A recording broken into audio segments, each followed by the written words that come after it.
Welcome to Inside New York's Art World. I'm Barbara Lee Diamondstein, and our guest tonight is the internationally acclaimed sculptor, Anthony Caro. For some years now, he has been widely recognized as the leading English sculptor of his generation. He is an artist of considerable influence on both sides of the Atlantic. It's a special pleasure to welcome you, Anthony Caro. Thank you. The sculpture that won Mr. Caro his renown since the early 60s consists of large, open, low-lying, landscape-like, abstract, welded steel constructions, the surfaces of which were often painted a single and often a vivid color. The work, however, did not always look that way. Along about 1959, a metamorphosis, if you will, took place. It was then that you stopped sculpting in an expressionist manner and started making steel constructions. You tell us, how did that conversion take place? Well,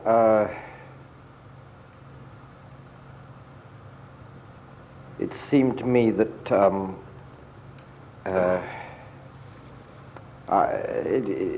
it didn't really start there at all. I started off by being by wanting to be a sculptor, very much against my parents' wishes. They wanted me to be a stockbroker, and perhaps they were right.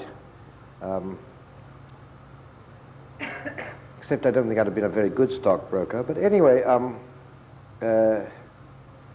finally they agreed to my being a sculptor, and I went to a very academic school because what I wanted to do was just make real heads and figures and things as much like what I saw in the world as possible.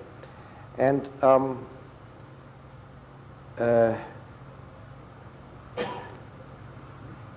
it was only after 5 years of doing very realistic work that I found, in a way, and copying a lot of things from Greek times and going through the history of art, in a way, in my own work, that I found that I wasn't really contented with that kind of almost waxwork-like imitation. And so I decided that I would like to go and work for the artist who, at that time, I felt was the sculptor at that time who I felt was most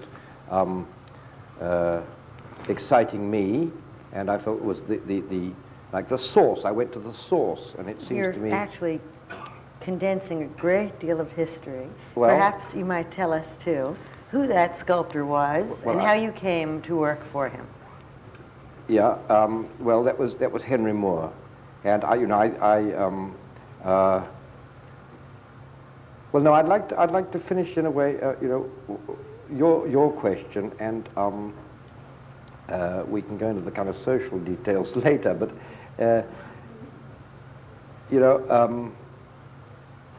and it was only after working for Moore. And for how long a period was that? For a couple of years, and doing things, and even there, kind of tracing through surrealism and learning about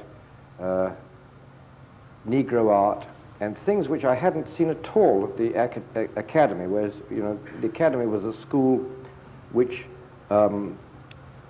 is kind of part of the salon in England. I don't know whether you have the equivalent of that in New York, what I call the salon. I thought actually your academic school was sort of the right wing of the art establishment yes, right, in England. Very much the right wing of the art establishment. And every year they have a show, and the people who taught at the school were people who were the officials of the sort of salon. Was that Mr. Wheeler a part people like, yes, people like Charles Wheeler and Hardiman, Macmillan, they were the sort of people, Wheeler and Macmillan were each responsible for the fountains in Trafalgar Square, you know, with sprouting out, and the those kind of dolphins. Hardiman was responsible for the statue of Earl Haig on a horse, which is down Whitehall. These are the sort of people that were teaching us, and they taught us a great deal. I mean, they came, a different one came every term, and but in the end, I just felt that you know, their sort of art was very mannered, and it wasn't really a pure, you know, clear way into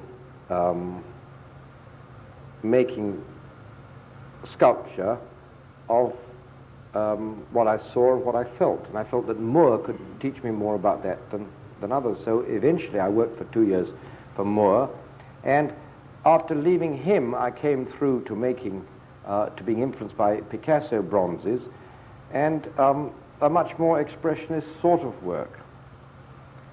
And it was only, you know, after going through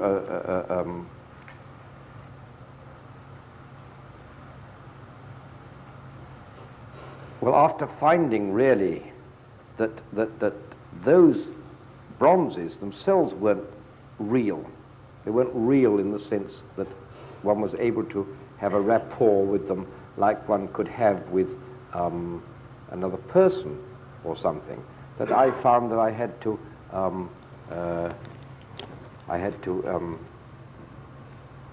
that I was dissatisfied with them, and I had to make certain changes, like sitting a clay figure on a seat, on a sort of on a metal base. Some pedestal. Not a pedestal, an actual seat, and putting the seat on the floor in order to try and make it more real. But it still was just a lump of clay. And I wasn't. You were using lumps of clay as bits of collage almost at one point. Yes, I did use some lumps of clays, and I did use some stones and things in them. But I still couldn't. They had gone a little way away from the figure. They were a little more expressionist. In fact, what happened was at that time, which was 1959. Clement Greenberg came to England, and I met him at a party, and coaxed him up to my studio, and said, "What do you think of my work?" And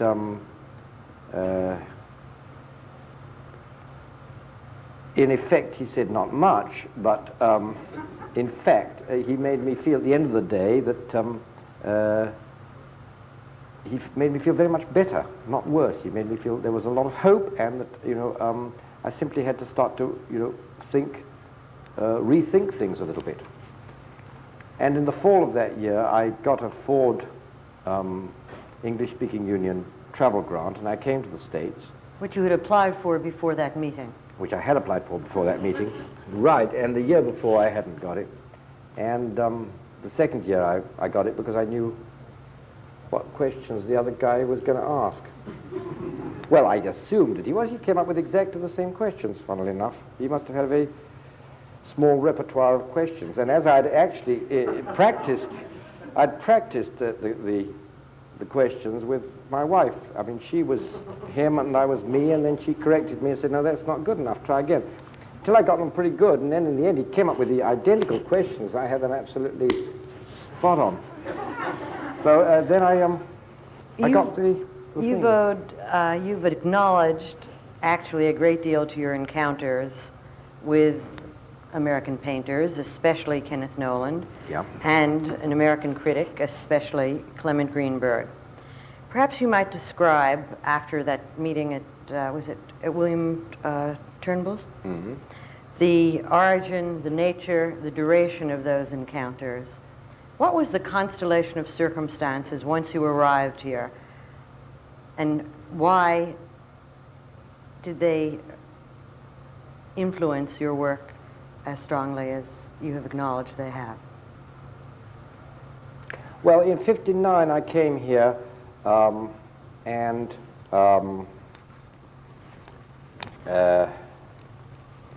people were, you know, I like New York, I like the atmosphere. People were very friendly, welcoming.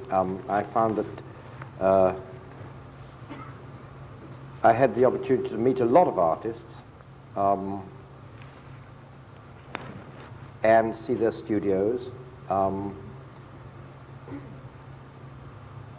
Something I'd rather not done in England, apart from my working for Moore, who is obviously a much older man. He's 80 now, and apart from that, I hadn't really had the same contact. When I met Ken in Washington, and then later in New York, I was amazed really at I saw his show at French and Company, and I liked it very much, even though I wasn't into abstract work, actually. There were circles, his first circle show, and, or second, I think it was his first. And in fact, I found an extraordinary kind of understanding in him of the sort of problems that I'd encountered in London with a young artist. I felt, for example, in London, that because I wasn't particularly verbal, that I wasn't particularly good at being able to explain my work, nor was I able to write surrealist poetry and give a lecture with images and words and things. I mean, there was a lot of this going on. And I felt, well, maybe this, you know, I'm not really being a proper artist, you know. And here was Ken, who was, by the evidence of my eyes, he was a proper artist, because I could see that I thought his work was terrific, and here he was just as dumb as me, and that was nice. That was very rewarding, you know, to feel that I wasn't alone in the world. And I think in some funny way, when I went back, that sustained me a great deal. He also said certain things to me about his way of working, which I felt I could translate into sculpture. He told me that he painted pictures flat on the floor, he painted them on horses. He painted them, in fact, in ways so that he couldn't see them up like that, and keep on making adjustments, keep on making, saying, I don't think that's quite right, maybe we should move that over a bit. You know, he was painting more from an unseen or uncompletely seen thing, so that he could kind of get it right in his right, i.e. right in his mind, not right in what he knew art ought to look like. And so when I got back, I had a little garage, one-car garage, which I'd always worked in. And Behind your house? Yeah, beside my house. And in fact, I got these large pieces of steel, which were really too big to see easily inside this small space, and I worked with them. And I did try to work on one absolutely flat on the ground and then stand up, which was the way that David Smith worked. And but I didn't find that was practically very suitable. But however, I did find that, you know, I could get things into this small, tight space, and somehow I couldn't see them really what they were like. So when they did finally get finished, and, you know, a friend would come and help me make them, we'd move the things out into the courtyard, I got a surprise, and there was some sort of discovery. Once or twice I did it the other way, and moved things out before they were finished, and then I started to make these adjustments all the time. So I didn't think that was a good thing to do. Then I also met here David Smith, and I saw a little of his work. I didn't go to Bolton Landing then. I didn't go till '63 to Bolton Landing to see, you know, the vast quantity of his work. But we met and talked and went around Chinatown together and so on. You know, I had a nice time. It was very nice to me. I mean, you know, I was a lot younger than him, and he never wanted to talk about art, though. He didn't want to talk about art. He talked about anything but art. Not at all? Well, not to me. That's unfortunate. And of course, you know, Motherwell and Frankenthaler and Ray Parker and Greenberg, and then I went over to San Francisco and around to Mexico City and various other places on that trip, seeing other things. But I think that my main really art experience was in New York then. And mostly with that Bennington group, too. And mostly with that group who were at that time not Bennington. You know, it was later, then 3 years later, in '63, Ken telephoned me and said they want a sculptor at Bennington, and I'm living there now. Would you consider coming? And so I said, hold on, and he held on, and I said to my wife, would you like to come to Bennington with the kids? And she said yes, and so I said, yes, okay, we'll come. And so we went. Among other things that happened to you there, that I assume influenced the future course of your work, was a skiing accent. Yeah, I did have a skiing accident, yeah. And I thought it was it a fire station or a garage that you used there as well, on the confines of that space, that caused you to look at your work in a new way again? Well, when I went to Bennington, actually, which, you know Bennington College for Girls, and it was, there was a lot of art sort of around there. A lot of people were, there was a good art atmosphere. Noland had just come to live up there. He didn't actually teach in the college, but Paul Feely taught there, and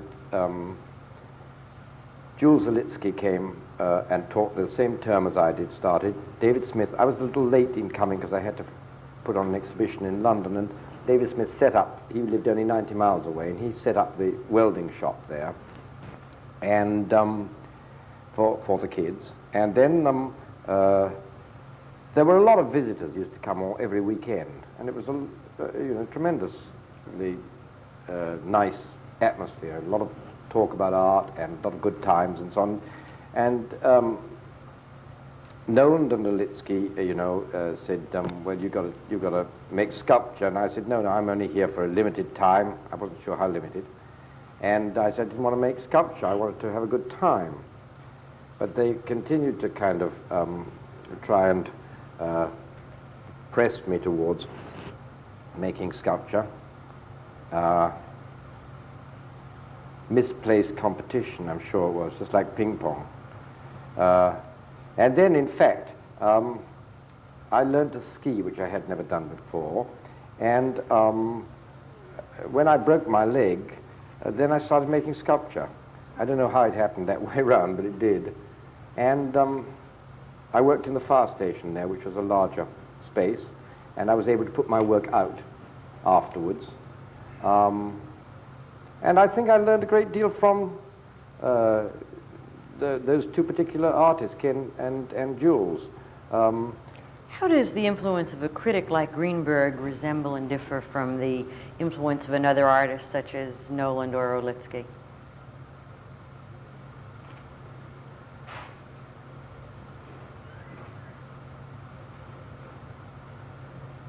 That's a very good question.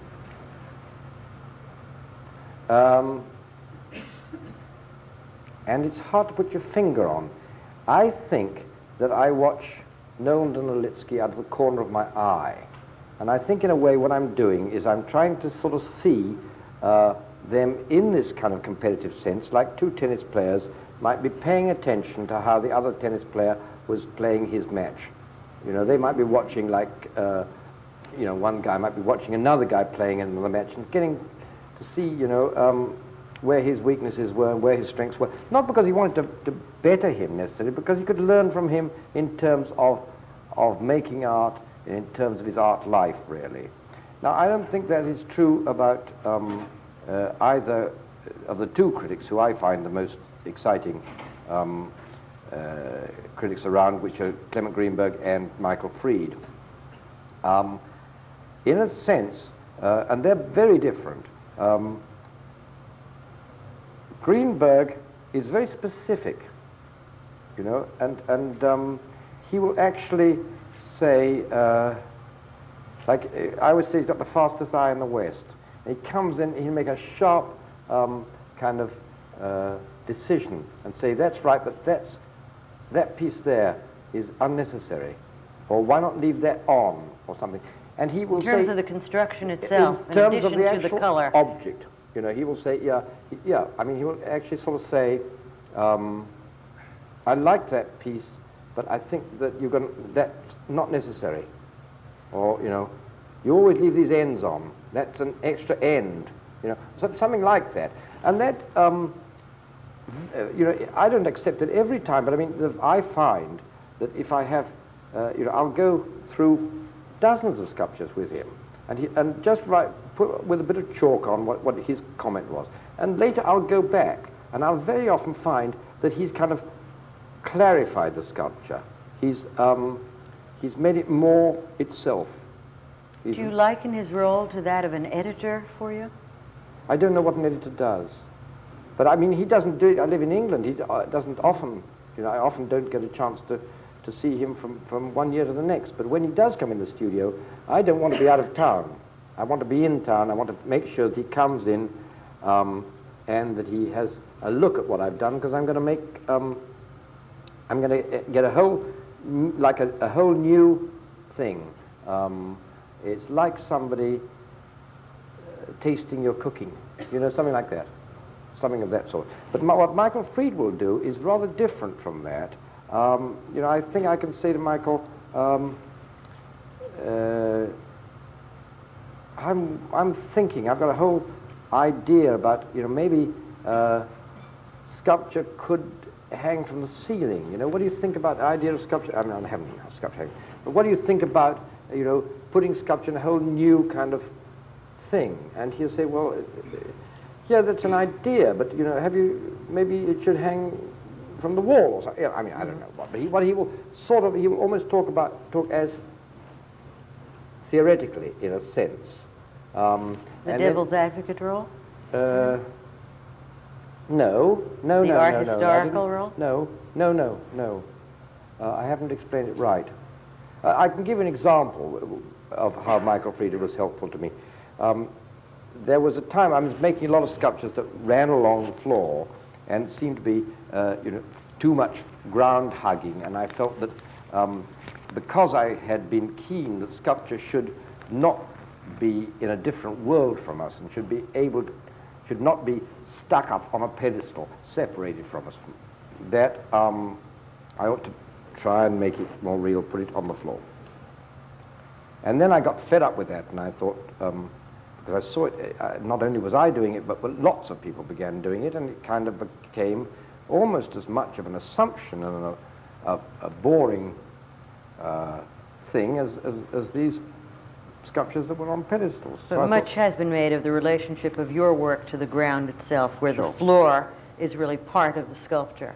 And that obviously was, that came among into other it. things, emulated by many of the students that you Well, worked yes. with. And right. And then it seemed to me that maybe if that was an assumption, then one should think about putting sculpture on a table. And so I remember that I was struggling with the idea of making a little sculpture that would sit on the table. And you did do that. And when I was, yes, and Michael visited me, and I said, I'm struggling with this thing, a sculpture on a table. You know, how can I make it not look like a model? You know, how is it that these things I've done already look a bit Table like size model? that did not look like maquettes. And but he said, well, think about what is special about a table. What's special about a table?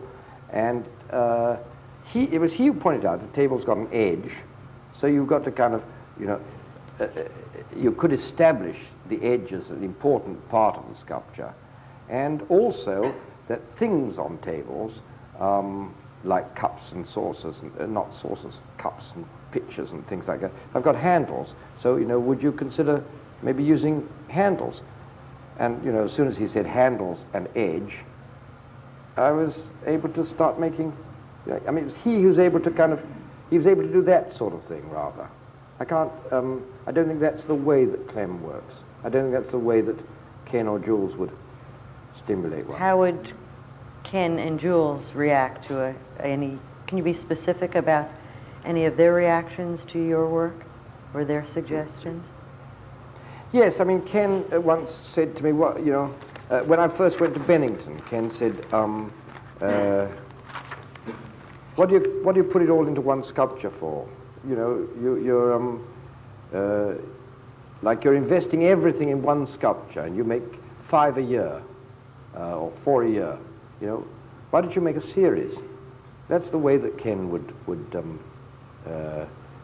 I thought that was very. There was a lot to learn from that. I thought it was a very Isn't good. that one part of the Firehouse experience, Yes, where you at last it was. started to work in a series, Right. and explore a specific idea? Absolutely, absolutely. And I mean, and Jules, I said, "Well, what are you trying to do in your work?" You know, Jules said, "I'm trying to go naked. I'm trying to make it more empty or something." And you know, again, you pick up on that sort of thing. I think that's the difference. You've said that you've never painted a picture in your life. Do you ever do sketches or drawings for your sculpture? I said that when we last met, I'd never painted a picture. And Well, since then?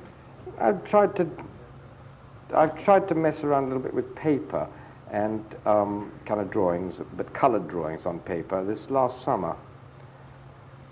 And they're pretty awful.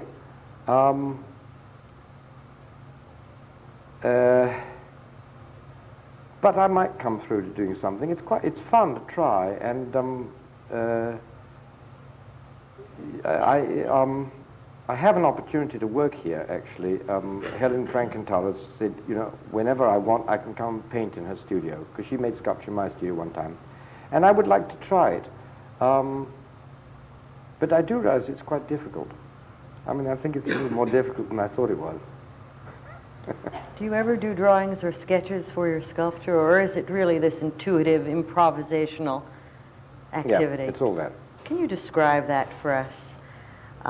It's often said that you don't work from a blueprint or in the heat of inspiration, with a kind of cautious and, I guess, thoughtful intuition. Oh, certainly not. Then you describe it for us. No. I can't really. I mean, it's impossible to describe how you act. It's like, you know, I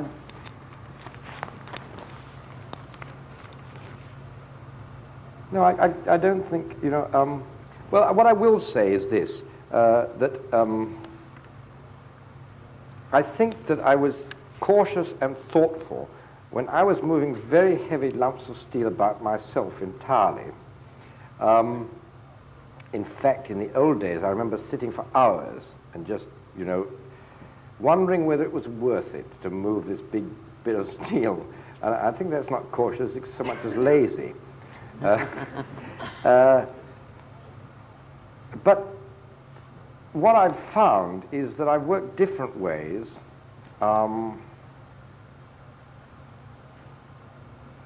And sometimes I do look and kind of, you know, spend a lot of time looking at one thing and trying to bear down on that one thing and get it right.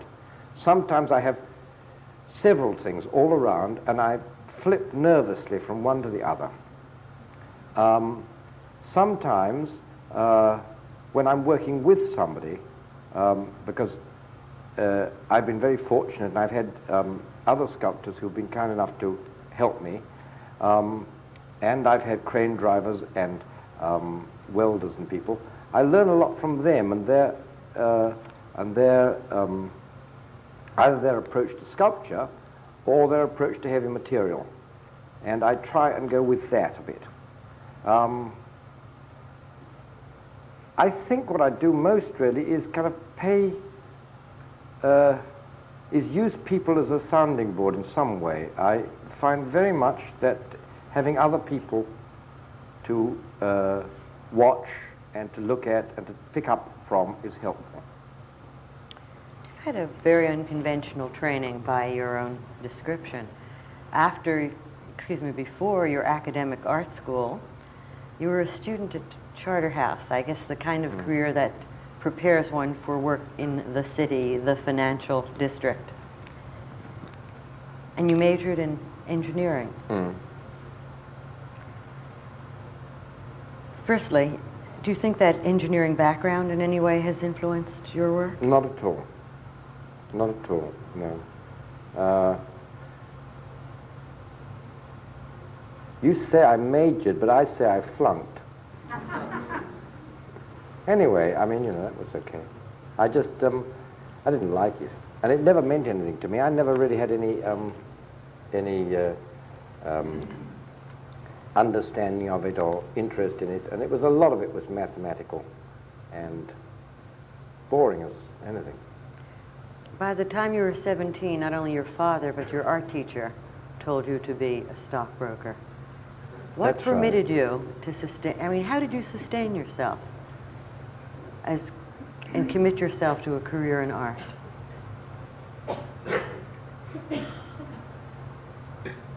In fact, I suspect it wasn't until you were well over the age of 30 that the course of your career really began to form itself. Well, I think I was very pig-headed at the beginning, and I just was going to do it, and that's all there was to it. And I think that was true. I think that since I got married, I have been incredibly fortunate in marrying somebody who believed in my art and took a great deal of interest in it, and has always been my most assiduous critic, and also, I mean, I'll ask my wife to come in and look at my sculpture, and we might have had a row or anything, but she will still tell me the truth. Reluctantly, if it's good, if we had a row, but she still will tell me, you know, I know I can always expect to have the truth from her. And I think that you cannot work completely alone. I think if you work completely alone, you really do begin to kind of mistrust yourself. I think you can't even work completely isolated in a place like London. And I think that that's why I make a habit of coming to New York. It shakes up my eyes tremendously to see an awful lot of different sort of work and see, go around the galleries or go around the studios and things. It's very exciting. I don't know what sustains one to just keep on with something. I think you like it, and I think that you like it enough because you don't think you could do anything else as well or with as much pleasure. And you've only got one life, so you might as well enjoy it. You've been working as a sculptor for almost 35 years now. Have I really? Yes. You mentioned before that you worked for about 2 years with Henry Moore, who even at that time was a distinguished figure. Take a moment for what you described as the social detail. Tell us how you got that job. Oh, just that I felt that I wasn't getting enough. I was still at the academy school, and I wasn't getting really enough from the teachers there, and I decided I'd go and ask Henry Moore if I could work for him. And did you know him? I didn't know him at all, and I just went there and came up to his door and said, there is about 2 hours from where you live. yes, it was about 2 hours away, and said, can I work for you? And he said, I don't know anything about you. You might have telephoned. And anyway, then he asked me in, and he gave me tea, and he was very kind. And then he said, well, come back, you know, in 6 months' time, you telephone. And he showed me all. He said, we're building a foundry. 6 months' time, you telephone, maybe I'll give you a job. And I did. I telephoned him in 6 months exactly, I think, and he gave me a job. I think you're rather brazen when you're determined in some sort of way, and I... maybe innocent, too. Maybe. Yes. I think that when I first went to get a show, I did very much the same, and I mean, I went, I had been to 2 or 3 galleries and said, will you give me a show? And they said that they were, you know, they weren't interested. And finally I went to one gallery, and I said, I was getting a little desperate. This was in London. Will you give me a show? And she said, I don't know anything about you. And so I said, well, now's your chance to learn. So that took her back a little bit. And then she said, well, I said, will you come up on Monday? She said, no, but I come up on Wednesday or something. At that time, I had a little car, it was a very old car. And so I was due to meet her at 11:30 or what it was, so the right amount of time beforehand. I got into the car, and of course it wouldn't start, you know how they weren't? And so I hurried up and I rang up the local garage and I got a hire car down there. And when I arrived in the garage, she said, you're late. I said, yes, my car broke down, but I got a hire car outside. Oh, she said, we better go then, come on. So then we went and had a look at the sculpture and so on. Did she give you a show? No, she didn't give me a show. Then we won't mention her name. In 1960, you published a newspaper article that declared that Moore's contributions were now a matter of history, and that the future for sculpture lay in new directions. What was the reaction to that article, and what was its genesis? I didn't know I did that, but still, I don't think one should really, I think that,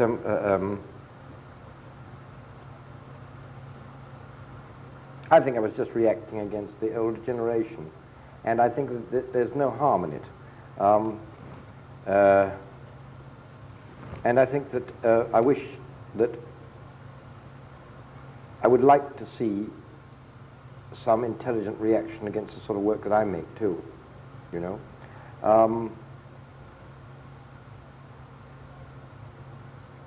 I think that I had, that I was a little fed up with the sort of carving and casting that I saw around everywhere. And of course I hadn't seen anything of David Smith.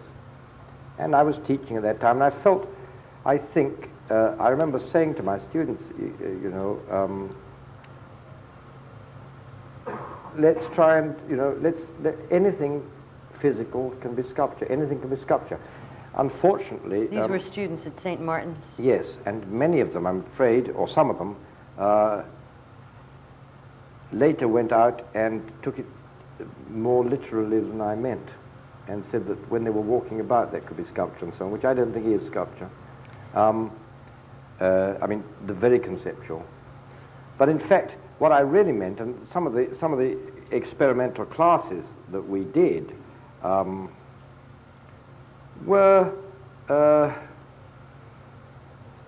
less based on the sort of traditional training and the sort of traditional approach that that I had been involved with, such as figures and the mother and child relationship and so on. I mean, the sort of thing which is now very run-of-the-mill. And in fact, David Smith had done things which I didn't know about, would be to say, okay, this school is on Charing Cross Road, make a sculpture of Charing Cross Road, you know, or, okay, now for the next 2 hours, I want you all to go and get straw and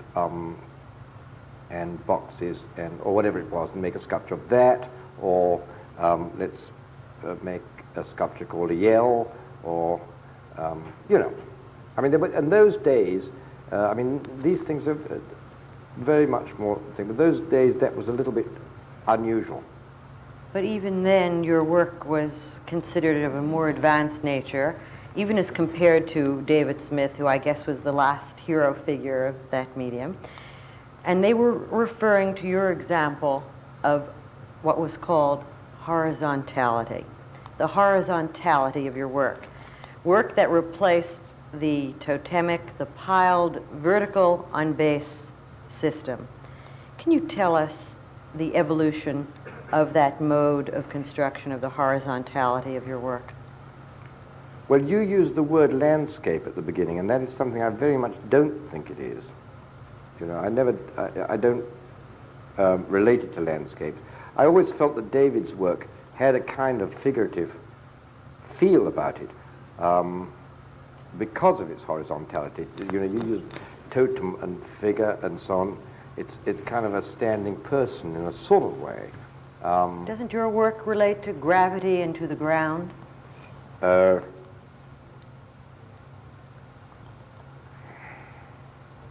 Yes, I suppose I'm it using does. it in contrast to the fact that I assume you and others think that your work really does not support a close confrontation with the landscape.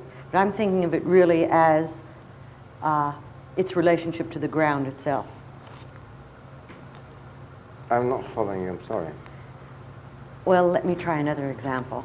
There are even those who have said that your work sometimes requires a particular kind of setting, ranging from space and isolation to perhaps even the setting of an English garden. Do you create with a specific setting in mind? No, and I don't like it in English gardens. And nor do English people, I think. I like it in the Emmerich Gallery. I like it in an anonymous space.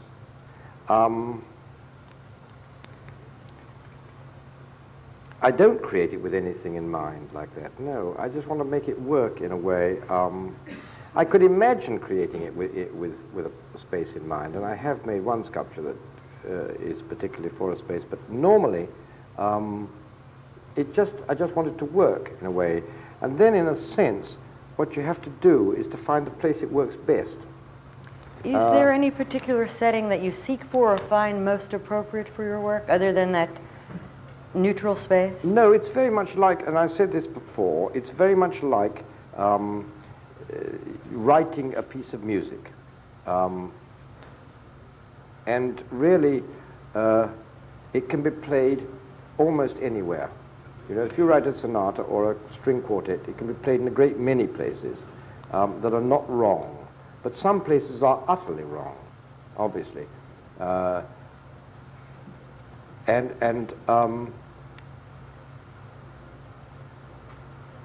think there are some places that are utterly wrong for my sort of sculpture. But there are an awful lot of places that are okay for it. For example, the right ones, that is. Well, places where you can look at it quietly, like in a fairly white room, not a cold clinical room necessarily, but in a fairly anonymous room, or in a room where people live even, where it gets a chance to kind of to be there and to be seen, or in a courtyard which is kind of fairly anonymous. And I'm constantly surprised by seeing sculptures of mine looking nice in courtyards or something, or in somebody's garden, whereas another place I might see it and say, oh my goodness, it's so awful there, you know. I had to put a lot of sculpture, I had to store a lot of my sculpture in a field. It looked horrible. They looked like a lot of little lumps. And I don't, you know, but then those same sculptures were, one of them, or two of them, were removed into somebody's courtyard and looked fine. So, you know, I think I think it's very much a thing of saying, that's what I don't like and that's what I do like. You wouldn't want to play the piano or a string quartet or something like that, where there were cars rushing by. And it's rather like that. One's actually getting an awful lot of other visual kind of things breaking in on you in a place where the landscape is very overwhelming, say. Was the work that you created for a particular space the commission for the new East Building of the National Gallery? Yes. Can you tell us about that commission? Yes. I'd never worked for a commission before. I'd never actually made anything before that I hadn't made just for fun, and in my studio, and hope for the best. And this time, the architect came to me and said, would I, that he had a space in this building which was really like a niche. It was a niche about 14 feet up above a doorway. And he would like to put a bit of sculpture of mine there, rather like a table sculpture, sort of hanging over the edge. And I made as many difficulties as possible and conditions and things to make it quite impossible for him to say yes. But he met all the conditions, and so I was trapped. The sort of conditions I made was I said that I couldn't show anything to a committee, I wouldn't work with a committee, I wouldn't work to a maquette or sketch. I must make the work in the place, on the site. I must be allowed to change my mind totally from anything that I had thought about in the first place. Well, those are very crazy things to ask when somebody is going to take a large chance and put a sculpture up and spend money and so on. And he said okay to all of those things. So I had to go ahead. And it was most unpleasant experience, really, because it was like I made it. First of all, I did make I made a quarter-size model, which was quite big, with all the figures. People were about this size on it, and little cut-out people. And then I worked with that to try and see the sort of steel I wanted to use, and I got an idea of what wouldn't work there and what would. And then I went actually into the building, which was nearly completed, with a couple of workmen and another sculptor who was helping me, Jim Wolfe, and a lifting device on a forklift truck, and we proceeded to make the sculpture there and then. I started it, it went up one way, I decided it was all wrong, I cut it half down, I got it into a complete mess. All the carpenters said, oh dear, I wish you'd left it like it was great, and the curator would come by and pretend to be reading books and seeing how you're getting on. It was like working in public without any clothes on. And I don't think that it's I think it's a good way, I think it was the right way to work there, because I did really get the scale, I think, in the end right. And I did get the feel, because there were a lot of different heights you could see it from. I don't know whether you've seen the building, but in fact, the distances were so great that we had to use walkie-talkies to be able to say, move that, and so on. Also, to move a piece of steel, which you think looks like you just lift it up yourselves on the ground, but to move that piece of steel up 14 feet to the ground and then up another 10 feet, you'd have to secure it so well, and all that took so much time that I'd kind of lose my impetus, so that by the time that piece of steel had got halfway up, I'd say, oh no, it's wrong, take it down again, change it, because they were making it sure that nothing fell and so on. So, it was in the end I got a better kind of time thing, which was to go and, to make a decision to put that piece of steel up, and then go away and have a cup of coffee, and then come back and see what it looked like. Meant a lot of coffees during the day. The color of that piece is white. No, grey and steel. Different greys and just steel. It's a plain. The steel was left. The steel was left as it was, with a very light rust-proof primer on it, rust-proof varnish on it. But parts of it are grey. How do you decide what color to paint the surface of your pieces? There was a brown period and a yellow period. Not really. You didn't like the yellow? No, I get my wife to do that. No, there wasn't a brown and yellow period. No, there were brown sculptures, yellow sculptures. And how do you decide? Well, there was a time that I used to paint all my sculptures, certain colors, say that's going to be a red sculpture, and then it looked wrong red, and I'd paint it green. I'd change it. And then I got fed up with color. I found I found actually that I got more interested in whether it was shiny or matte. And then I started to use rather decorative steel with curly ends. And I felt that couldn't take any color. I felt I just had to leave it as steel, and I varnished that. And in this last show, in the show this show, the Emma Lake yes, I've actually painted parts, some parts, the same way as I've done it at the National Gallery piece. Really, almost to accentuate the steel, not to kind of unsteel it. You know what I mean?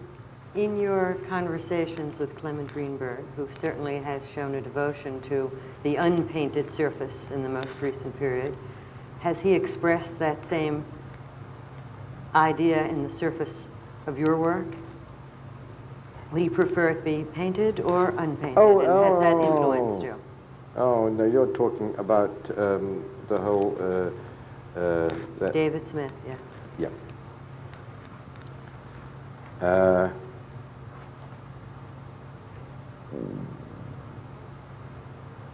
The David Smith thing, I don't think, I think that should, I would prefer not, I'd like to answer that question, but I don't want to put it on the tape thing, because I think it's such a trivial thing, the whole thing, and it's been blown up into something such, so scandalous and so wrong and so stupid. Would you like to defend it? Absolutely. Would I'd you? very much like to defend it, but I wouldn't think that in a year or 2 years anybody's going to give a damn. But do you want me to defend it? Certainly I will. In fact, I think, I think the way that you put it was snide. I did not mean it that way. What I was doing was pointing out that at a very similar time to the time that, by his own description, Mr. Greenberg was unpainting the surfaces of Mr. Smith's work, in a similar period, you had returned to unpainted surfaces as well, and since I know you have had exchanges with Mr. Greenberg, I wondered if that influenced you. And that was meant as a direct question rather than an inference. Okay. No, I wasn't. I don't think I was influenced particularly by that in any way. But let me defend the Greenberg removal of paint on Smith's sculpture, because it always comes up actually when there's any when two or three are gathered together, and we start talking like this, and I think it is. Do you all know the story about what happened? Why did you tell? You tell them the story. Well, go ahead.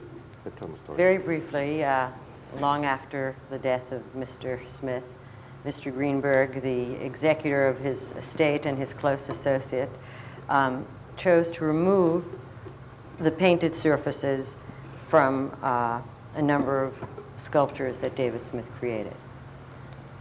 Is that simply, briefly stated correct? It's stated right. It was also, it appeared in an art magazine by with an article. Rosalind Krauss wrote this article saying, here is this terrible scandal that's happened. Actually, numbers of persons. No, the first person was Rosalind She was Krauss. The first person, but after that, and numbers then it of blew up. persons Time examined magazine that. picked it up a lot.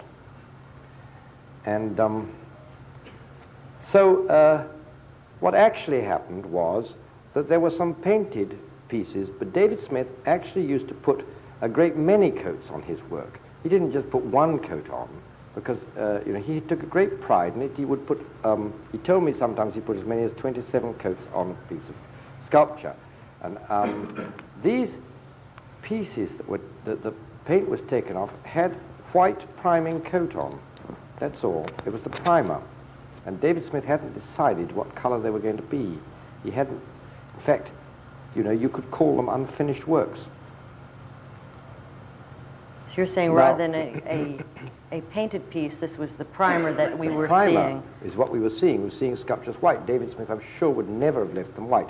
Now, that was the first thing. The second thing is that David Smith trusted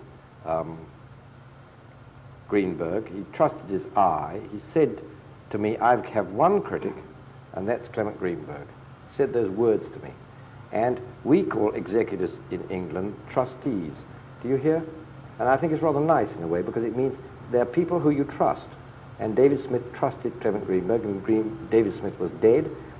I don't think it's likely that he would have done something that was wholly against the spirit of Smith's sculpture. And I think when sculptors die, when any artist dies, an awful lot of funny things happen. Titian, when Titian died, Titian used to paint, and he'd paint on a number of things, as many as maybe 50 at different times, and he would turn them to the wall, and then he'd pull one out and look at it and go on painting it. And when he died, there were, say, 50 or I don't know how many paintings in his studio. Now, nobody ever knew which ones were finished and which ones weren't. But they're all out in all the museums, and I bet you one or two of them, I know one in the National Gallery in England, that I'll bet you is not finished, because it's no good. And Titian was good. So, you know, they're going out as finished Titians. And when sculptors die, the widows, you know, get things cast. Gonzalez's widow had work that was made in steel, cast in bronze. An awful lot of things happen because there's nobody to say, that's what I want. And here is Greenberg, who was one of 3 trustees, who took upon himself, and I think with great dedication and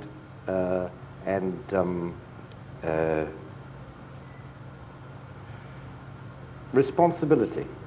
He said, I'm going to really look after Smith's estate. And he did. And the other trustees or executors weren't very diligent. And he made this choice that these sculptures were not finished. They had white priming paint on them. He didn't know what color David would have painted them. So he said, well, if we want to preserve them as finished pieces, it's better at least to go back to where they were, you know, left for as certain, like the sculptural part's been done on them. How does your work relate to what's being done in England at this time? Well, I think there's some good sculpture being made in England. I think that... a number of your former students are making some of it. I think there's good sculpture being made all over, as a matter of fact. I think there's a lot of good sculpture going, you know, happening in the world now. And in fact, I think the hope, I'd like to think that the hope for sculpture is very good. Because I think that, in a way, it's as if it's opening up a little bit. And I think in painting, it's more difficult. Painters seem to be, you know, a little bit more in a corner somehow. So I think that there are some good people. How it relates is that I think that some of the young sculptors who I think are going to be good are reacting strongly against me, just like I reacted against Moore or Smith. And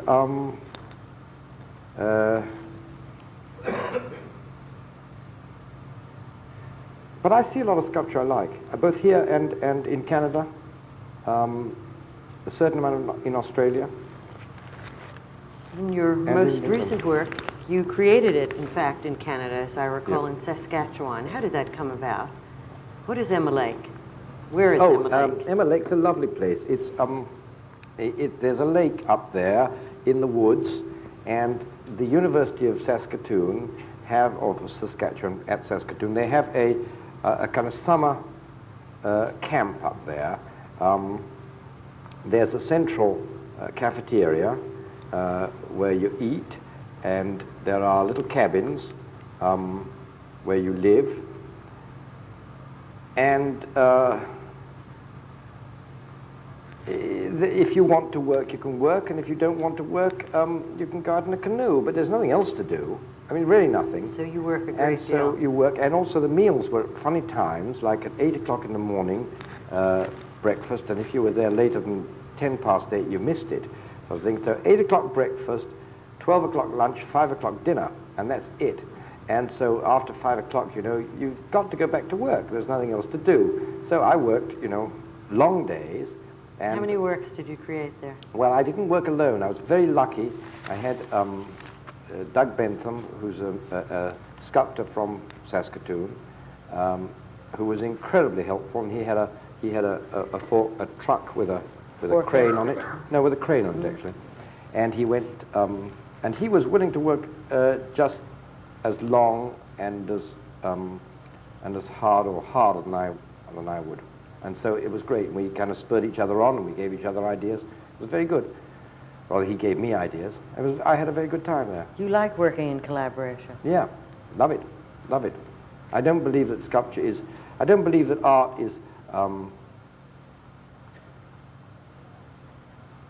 isn't the possession of anybody, of any artist. Art is something that, you know, we're lucky if we are able to receive some of it out of the air and put it into form or something. You know, maybe we aren't, maybe we just kind of are receivers, wireless receivers or something. What would you like to be doing 10 years from now? Making sculpture, not sitting up on a podium. Well, you were very generous to come this evening to thank tell us so freely of your life and your work. Thank you very much, Anthony Caro, for being with us.